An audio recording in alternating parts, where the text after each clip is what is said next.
চরিত্রের প্রয়োজনে হর হামেশাই অ্যাক্টর অ্যাক্ট্রেস নানা রূপে হাজির হয় পর্দায়। এভাবেই ভক্তদের চমক লাগাতে মঙ্গলবার মুক্তি পাওয়া হাড্ডির ফার্স্ট লুক পোস্টারে দেখা গেল এক সুন্দরী নারীকে। কিন্তু কে এই অভিনেত্রী? পরিচয় জানার পরই যে কেউ হোঁচট খাবেন। ইনি যে নওয়াজুদ্দিন সিদ্দিকী। কি চমকে গেলেন তো?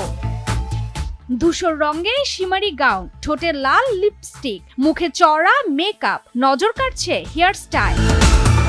হাড্ডির ফার্স্ট লুক পোস্টারে নওয়াজের এমন ভোল বদল চমকে যাওয়ার মতোই। হাড্ডির মোশন পোস্টারে মহিলার বেশে একটি চেয়ারে বসে থাকতে দেখা যাচ্ছে এই অভিনেতাকে। সামনে রাখা একটি ধারালো অস্ত্র, তার হাত দিয়ে রক্ত ঝরছে। ছবির গল্প মূলত ডার্ক রিভেঞ্জ ড্রামা। জি স্টুডিও এবং আনন্দিত স্টুডিও প্রযোজিত সিনেমাটির নির্মাতা অক্ষত অজয় শর্মা। ইউটিউবে ছবির মোশন পোস্টারে নওয়াজুদ্দিনকে এভাবে দেখে কমেন্টের বন্যা বয়ে গিয়েছে। এই লুকটি প্রকাশ পাওয়ার সঙ্গে সঙ্গে রাতারাতি ভাইরাল। অভিনেতাকে নতুন রূপে দেখার জন্য দর্শকদের আগ্রহ রীতিমতো তুঙ্গে। নওয়াজের ঝুলিতে বর্তমানে একাধিক প্রজেক্ট রয়েছে। এছাড়াও বলে চুরিয়া সিনেমার বড় অংশের শুটিং শেষ করেছেন এই অভিনেতা।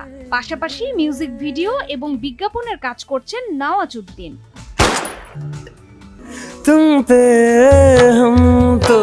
অনামিকা তিথি, বিনোদন ডেস্ক, দেশ টিভি।